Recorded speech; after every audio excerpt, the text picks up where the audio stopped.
What is up, guys? In today's Tech Tuesday, as promised, I will be showing you how to install the M1A1 gas tank.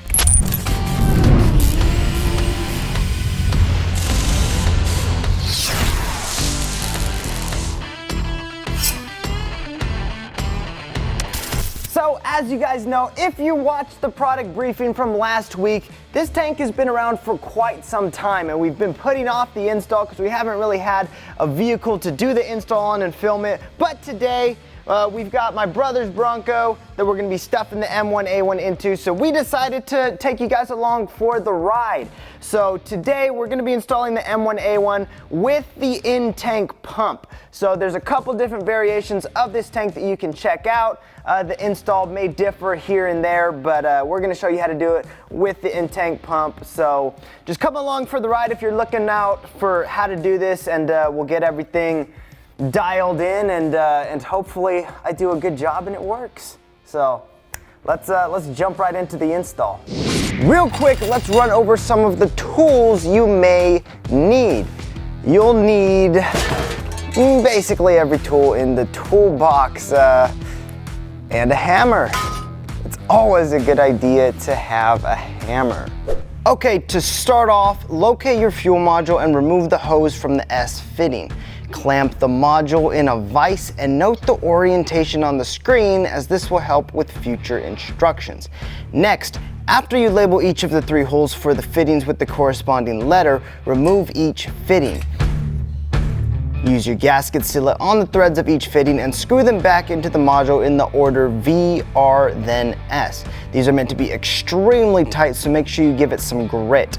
Note the orientation on the screen, as this will be the best direction to point your fittings. After your fittings are tight, remove the module from the vise and measure 3/4 of an inch down from the bottom slot and drill a 3/16 hole. Bolt the fuel tray to the module using the supplied hardware.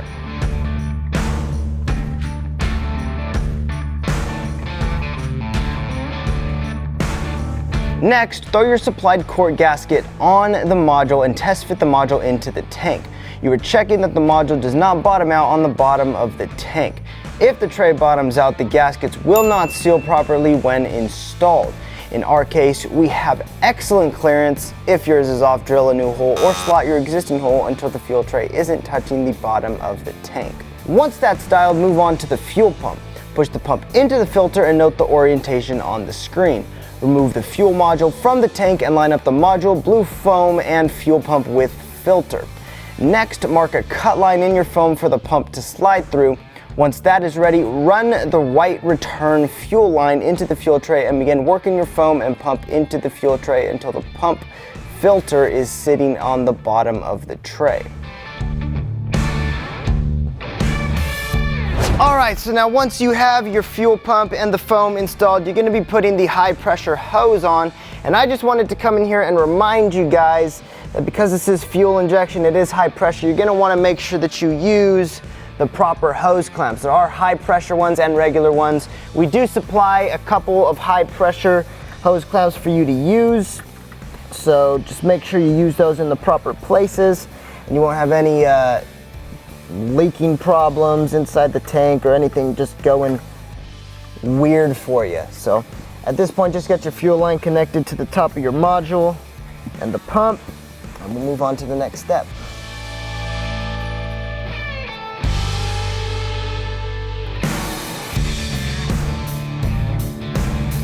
Okay, once your fuel line is clamped down, tighten the ground and positive leads on the tank side of the module.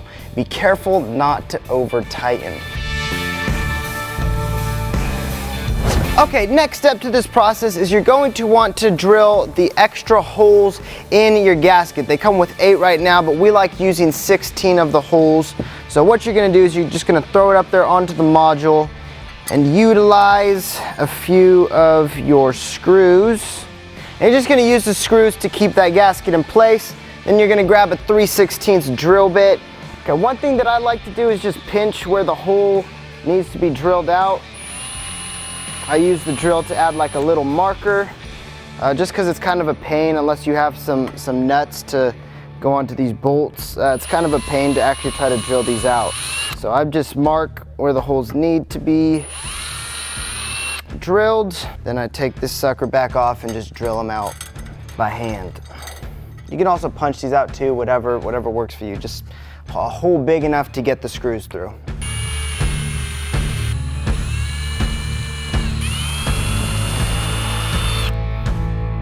Okay, once those holes are drilled, you can just start working the screws through those holes very carefully because you don't want to break this gasket, but just make sure that each of the holes will work for you. Again, it's a little bit of a sensitive fit. Just stick it through and then you may have to thread it out so you don't risk tearing this gasket. So it's a little bit of an extra step, but it's going to be worth it in the long run.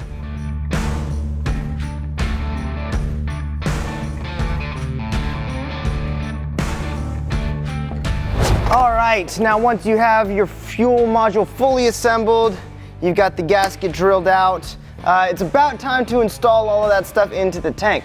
So you just want to make sure you clean everything out in there. Really clean so there's no contaminants.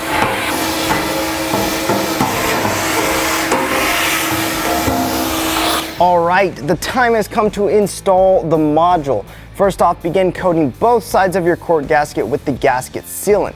Slide the module into the tank, making sure all the holes are lined up.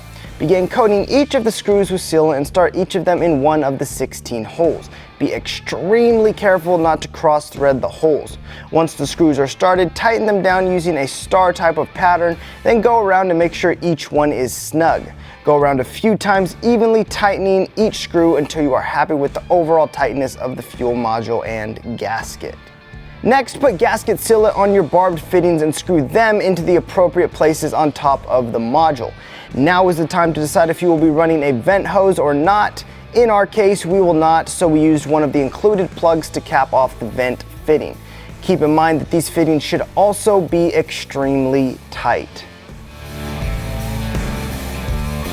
Okay, now it is time to install the sending unit. Again, another super simple process. The only thing you have to keep in mind is the fact that the holes aren't symmetrical. They only bolt in one way, the gasket and the sending unit together. So all you have to do is make sure you put the sending unit with the little notch facing towards the right side of the gas tank. And then when you put the sending unit in, the logo is facing towards the right side as well. So just line up the notch and the logo and you'll be good to go. But we have to install, or we have to cover this thing with the gasket sealant just like everything else to make sure we have a nice and easy seal. So let's go ahead and do that.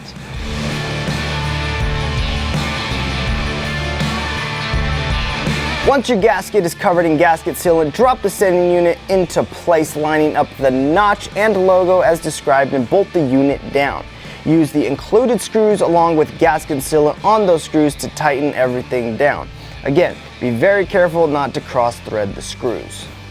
Once your sending unit is installed, measure out 12 inches of red and black 16 gauge wire. These wires aren't supplied, but most automotive stores will carry it. Strip the tips of the wires and crimp the supplied ring terminals onto the wires. Once those are crimped, tighten the wires to the appropriate terminals on the sending unit. They are marked G for ground and S for supply. Once tight, heat shrink the terminals and twist the wires together for a cleaner install. You can untwist later if you need to. Do the same process for the fuel pump wires, except use 16 inches of red and black wire this time. Again, positive and negative terminals are marked on the module.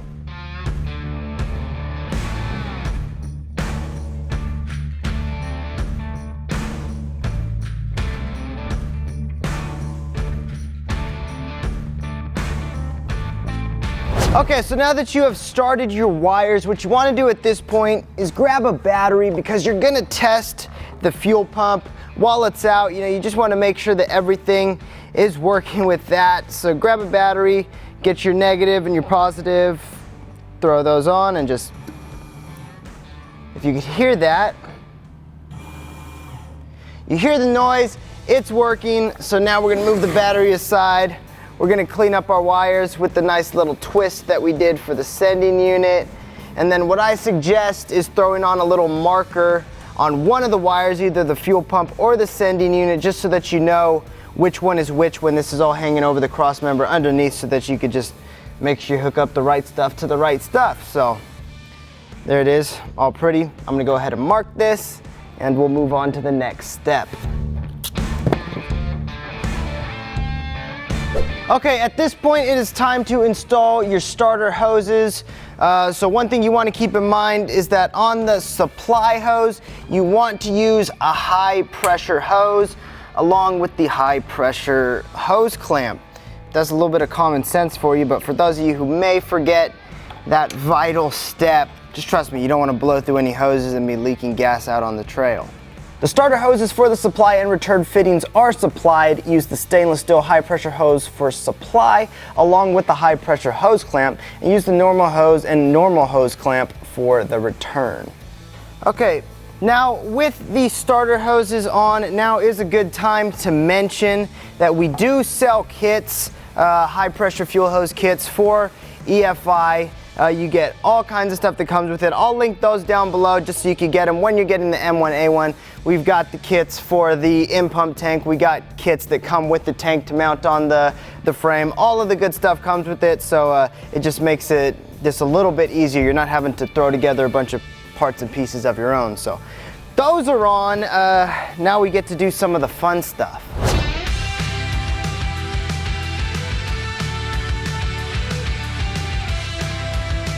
And there you have it, guys. That is the basic assembly of your M1A1 gas tank. Now it's time to do the actual install.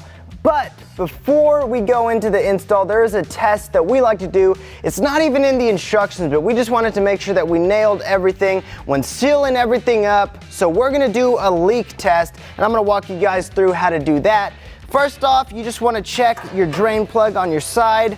Make sure that puppy is tight, because you wouldn't want that to be the reason for your leaks, because that would just be totally lame, and then you'd have to do it all again, and that's not cool. Now what I like to do, just grab the tank, and I've got 2 blocks of wood here on the floor just to keep the drain plug from getting crunched on the ground, and boom, you got that sitting there. Now what you have to do is get a little bit of tape and just tape your 2 starter hoses up so that those don't leak out, because that'd be another lame problem that doesn't need to be a problem. Okay, once you've got your hoses thrown up out of the way so that they're not leaking or anything, you just want to do a last double check. Make sure that there's nothing on the fuel module or the sending unit or anything in this little bay that would make you think that there's a leak somewhere, because you don't want to get that mixed up with what's going to be happening with the fuel. You just want to make sure it's all clean, there's no residue of anything, and at that point it's time to start dumping about 10 to 15 gallons of fuel into this tank. So we're going to go ahead and do that right now.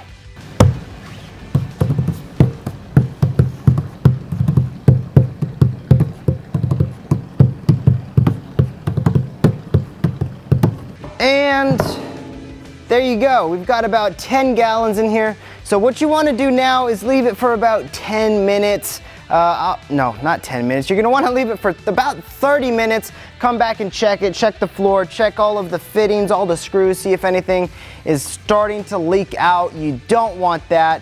But if you come out here and everything's dry, then you're ready to drain all of this back out and throw it into your Bronco. So now would be a good time to start taking your old tank out. We already have the tank out of this, but I'm gonna go ahead and call it for today, because like I said, 105 degrees. We're kind of done, we're kind of wrapped up here. So I'm gonna come back tomorrow and show you guys how to install this thing in your tank. Oh my gosh, it is the heat, trust me. How to install it in your Bronco, and we'll get this thing finished. So we'll see you guys tomorrow.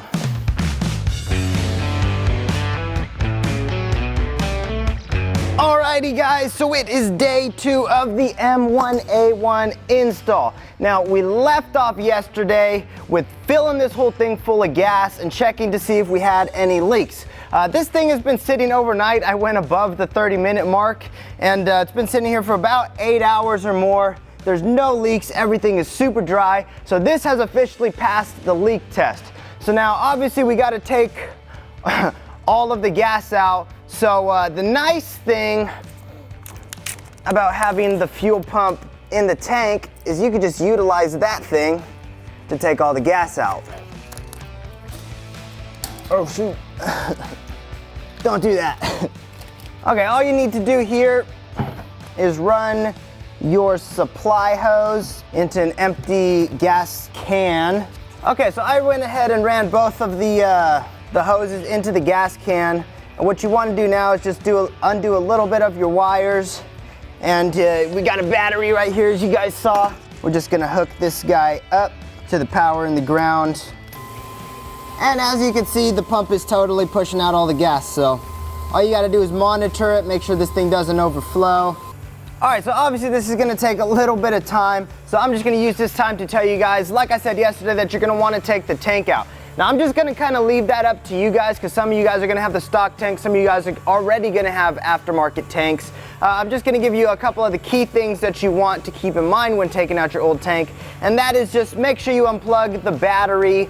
You don't want any sparks going, you don't want to ground anywhere you're not supposed to, so do that.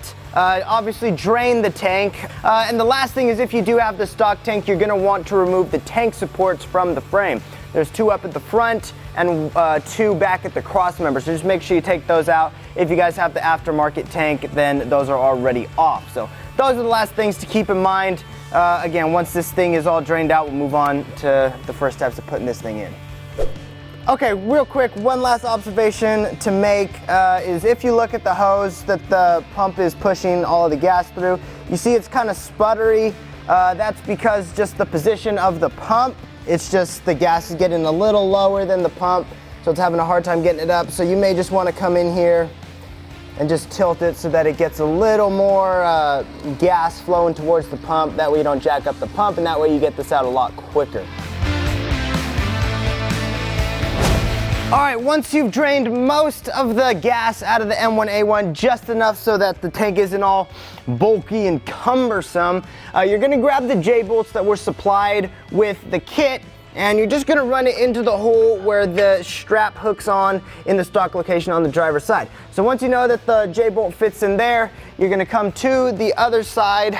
Really, all of the fun is gonna go down on the passenger side, because if you check, you can see the slot. If you're familiar with Broncos, you know that that's where the strap goes on for your stock tank or any other tank that utilizes the stock strap. So as you can see, that's definitely not gonna fly. So you can take a little drill to that, or in our case, we're gonna take a little round file and try to file out just enough space to get this bolt in. Yeah, we may actually go with the drill.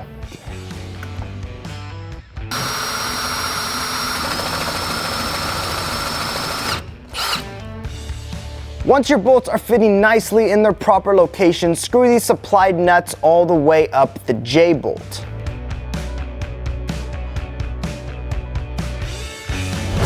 Okay, now I feel like I've said this a lot, but the last thing to check before stuffing the tank in is you just want to check the mating surface underneath on the body, because the only thing that are supposed to be sticking out are the seatbelt bolts. You don't want anything else, because that's going to be rubbing on the frame. So you just want to check, make sure it's all clear, and once you do that, it's time to throw the tank up there. So let's do that right now.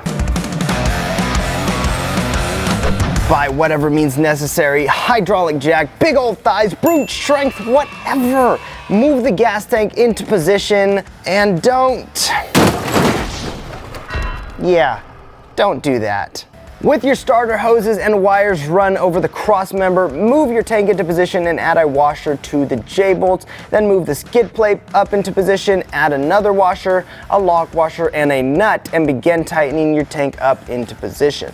When tightening, be sure to check that you aren't pinching your taillight wiring harness.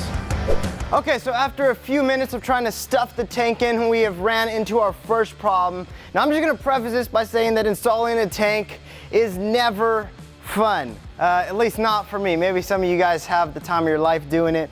But the problem that we're running into, and a lot of you guys might run into, is the fact that our exhaust system is hitting the tank, not allowing it to get into position where it wants. And even if it was in position, you don't want the exhaust system sitting that close to the tank. First off, because of the heat. Second off, because it's gonna rattle and mess something up. So we're gonna take the back of the exhaust system off, get it out of the way, and we'll go to a muffler shop and get another piece added on just to kind of dump it. But for now, we're just gonna get it out of our way, and we're gonna get this tank stuffed up into position.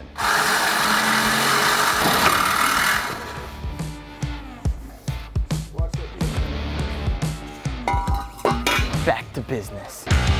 Now is a good time to connect your fuel filler hose and your vent hose. After those hoses are installed, start tightening your tank up towards the body. This may take some shimmying around to get it to sit flatly in place. Mess around with it until your tank is sitting flat against the body. Once your lower nuts are tight on both sides, tighten down the upper nuts until your tank is secure.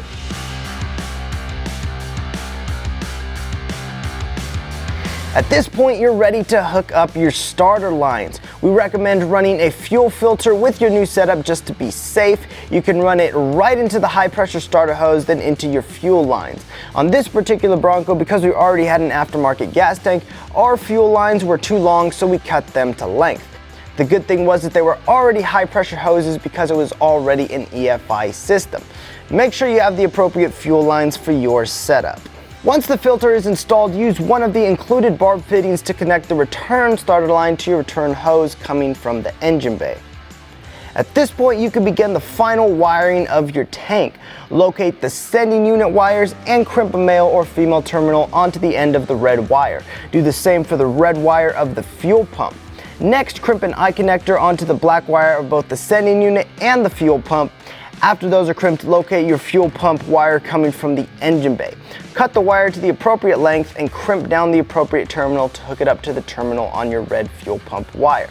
Next, find your fuel gauge wire coming from the cab, cut it to length and crimp the appropriate terminal to connect to your red sending unit wire. Finally, connect the red fuel pump wire and red sending unit wire to the appropriate wires and find a good ground on the frame to ground your sending unit and fuel pump. You can ground both wires in the same place, and once you do that, that is it, dude. That thing is installed, man. Now we test it.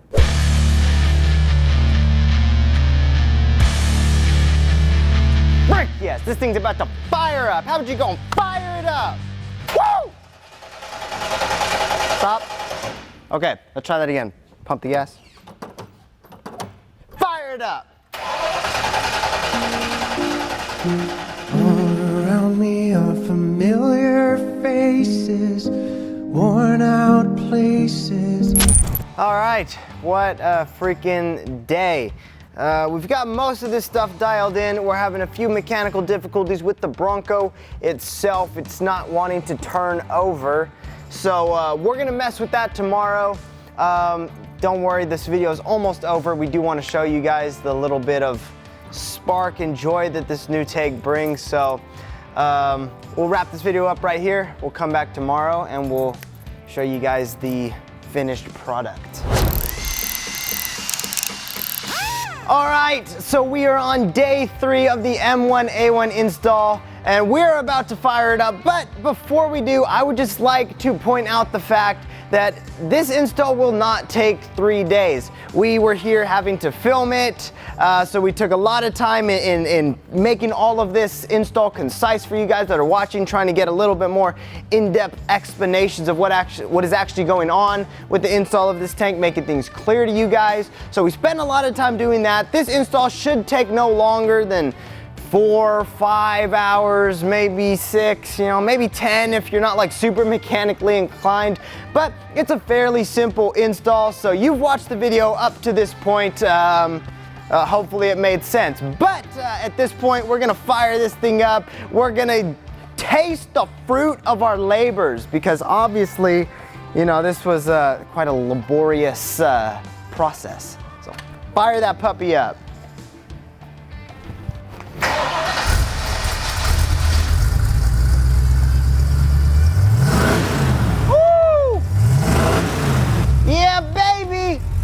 Alrighty guys, so there you have it. That is your M1A1 install. I don't know what else to say. You guys have watched the product briefing on it. You guys have seen the install. If you're not sold on the tank, then I don't know what to tell you. It is the best tank for your Early Bronco. So again, we've got everything on our website that you guys are gonna need for the install. We've got a bunch of different options when it comes to the tank, whether that be skid plates or just the strap, in-tank fuel pumps, all kinds of good stuff. So if you got any questions, make sure you give us a call. We'll have our sales guys give you exactly what you need for your Bronco and for the setup that you're running, fuel injection or whatever. So thank you guys so much for watching up to this point. Again, I hope it helped you out. If not, they're probably gonna fire me. So just make sure you leave a like because I kind of like working here. Anyways, guys, along with liking the video, make sure you do subscribe. Stick around for more of the sick Bronco content that we are producing here at Wild Horses. Trust me, you do not want to miss out. But anyways, with all of that being said, we will see you guys out there on the trail.